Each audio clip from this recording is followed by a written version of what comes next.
بسم اللہ الرحمن الرحیم۔ السلام علیکم۔ پیارے آقا صلی اللہ علیہ وآلہ وسلم نے فرمایا، جب بھی مومن کسی پریشانی، بیماری، رنج و ملال، تکلیف اور غم میں مبتلا ہوتا ہے، یہاں تک کہ اسے کانٹا بھی چبھتا ہے، تو اس کے بدلے میں اللہ تعالیٰ اس کے گناہ معاف کر دیتا ہے۔ حضرت ابن عباس رضی اللہ تعالیٰ عنہ روایت کرتے ہیں کہ رسول پاک صلی اللہ علیہ وآلہ وسلم اور آپ صلی اللہ علیہ وآلہ وسلم کے گھر والے بہت سی راتیں خالی پیٹ گزارتے تھے۔ ان کے پاس رات کا کھانا نہیں ہوتا تھا اور ان کا کھانا عام طور پر جو کی روٹی ہوتی تھی۔ رسول پاک صلی اللہ علیہ وآلہ وسلم نے فرمایا، قسم ہے اس پروردگار کی جس کے قبضہ قدرت میں میری جان ہے، اگر تم میں سے کوئی آدمی رسی لے کر جنگل کو چلا جائے اور لکڑیوں کا گٹھا باندھ لائے تو یہ اس سے بہتر ہے کہ وہ کسی کے پاس جا کر سوال کرے اور وہ دے یا نہ دے۔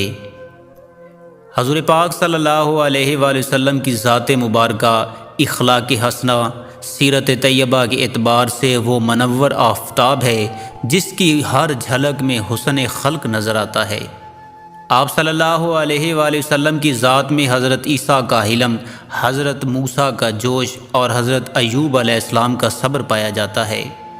آپ صلی اللہ علیہ وآلہ وسلم نے تبلیغ اسلام کے لیے بستیوں اور بیابانوں میں اللہ کا پیغام پہنچایا، مخالفین کی سنگ زنی و سختیاں سہیں۔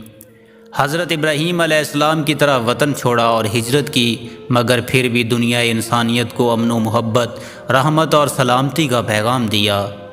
حضرت سلیمان علیہ السلام کی طرح اس دنیا میں حکمت کی طرح ڈالی، غرض وہ تمام خوبیاں اوصاف حمیدہ جو پہلے نبیوں میں پائی جاتی تھیں، وہ سب بدرجہ کمال پیارے آقا صلی اللہ علیہ وآلہ وسلم کی ذات میں موجود تھیں۔ اسلام ایک ابدی مذہب اور سرمدی اصول ہے، امن و سلامتی کا ذریعہ اور صلح و آتشی کا سرچشمہ ہے۔ قبل از اسلام دنیا کے حالات ناگفتہ بات ہے، سینکڑوں خرابیاں اور بے شمار برائیاں سماج میں رائج تھیں۔ توحید کی جگہ شرک، خیر کی جگہ شر، امن کی جگہ جنگ اور عدل و انصاف کی جگہ ظلم و ستم نے لے لی تھی۔ عورت کی معاشرے میں کوئی تکریم نہیں تھی، بیٹی کو زندہ درگور کر دیا جاتا، چھوٹی چھوٹی باتوں پر بھی اگر جنگ شروع ہو جاتی تو وہ جنگ کئی سالوں تک جاری رہتی۔ شراب نوشی، جوئے بازی اور اوہم پرستی ان کے رگ و ریشے میں سمایا ہوا تھا۔ انسانیت سسک رہی تھی، بلک رہی تھی اور کسی ایسے مسیحا کا انتظار کر رہی تھی جو سارے جہاں کا درد اپنے دل میں سمیٹ سکے۔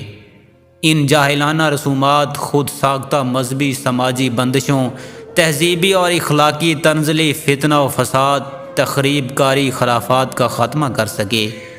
جو ایسی تحریک چلائے جس سے اوہام پرستی کا خاتمہ ہو جائے، جہالت و گمراہی کے اندھیروں، ظلم و جبر کی زنجیر کو توڑ کر غریبوں، بیواؤں، یتیموں اور کمزوروں کے احتسال کو روکے۔ بالآخر رب ذوالجلال کی رحمت جوش میں آئی، ظلم و بربریت کی تاریکی میں ہدایت کا ایسا سورج طلوع ہوا جس کی روشنی سے ہر سو اجالا ہو گیا۔